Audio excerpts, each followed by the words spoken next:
आज आमे साबुन कहीं व्यवहार करे से विषय रे जानिबा। मन कर तुम हाथटी बहुत मैला होइछि, तुम किसी जल साहाय्य हाथ को धोइबा को चेष्टा कल किंतु मैला गला नहीं, मैला सेमती रहिला, ताले ए सब कोन पई घटुछि?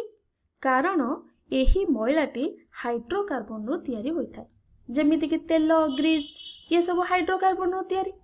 एही हाइड्रोकार्बन गुड़िकर आयन न थाए, तेणु यह जल रे मिलै जाए नाही। जेपर कि मु कहि परिबि लूण, लूण रे कोन ना सोडियम आयन थाए, मु आको आयनिक कहि परिबि बा तार आयन अछि बोली कहि परिबि। साबुन रो अणु गुड़िक एक दीर्घ श्रृंखल कार्बोक्सिलिक एसिड रो सोडियम किंबा पोटेशियम लवण अटे। साबुन अणुर आयनिक प्रांतटी जल रे द्रवीभूत हुए। एही प्रांतटी कोन हबो ना जल रे द्रवीभूत होई जिवो। आ एई जो प्रांतटी एटा कोन ना हाइड्रोकार्बन रो तयारी, जहा कि मैला को बहुत भल पाए। एटा हाइड्रोकार्बन तयारी हला, एटा कोन आयनिक अंश जोटा जल रे भांगी गला, तेणु एई प्रांतटी कोन होउछि ना जल रे द्रवीभूत होई जाए। अन्य प्रांतटी जेहेतु हाइड्रोकार्बन रो तयारी एहा तेल रे द्रवीभूत हुए। तदनुसायी साबुन अणु गुड़िक एक संरचना सृष्टि करिथाय, जहा को आमे मिसेल बोली कहिथाउ। एही बोली संरचना सृष्टि करे, एहा को आमे मिसेल बोली कहिथाउ। एही अणुर गोटे प्रांत तेल रे छोट बिंदु आड़ को रहुथिबा बेले अन्य प्रांतटी कोन हेउछि ना बाहर को मुह करिके रहिथाय। एहा जल रे गोटे अपद्रव बा इमल्सन सृष्टि करे। एटा जल रे कोन कहउछि ना एई बळी भाबरे गोटे अपद्रव सृष्टि करूछि, बा को आमे इंग्रजी रे इमल्सन बोली कहउछि।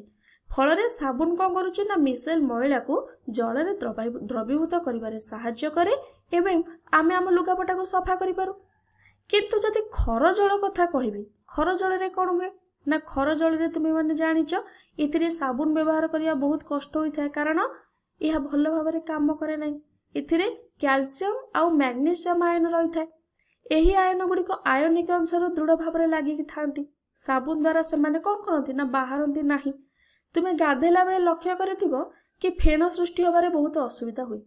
आमे जतले धोए कपड़ा धोए ताले जल रे गोटे अद्रवणीय पदार्थ कोन ना देखिथिबो तरल पदार्थ उपरे गोटे भासमान मैला हिसाब रे थिबो, जाको आमे इंग्रजी रे स्कम बोली कहिथाउ। एटा तुमे देखिबा को पाइबो हैला।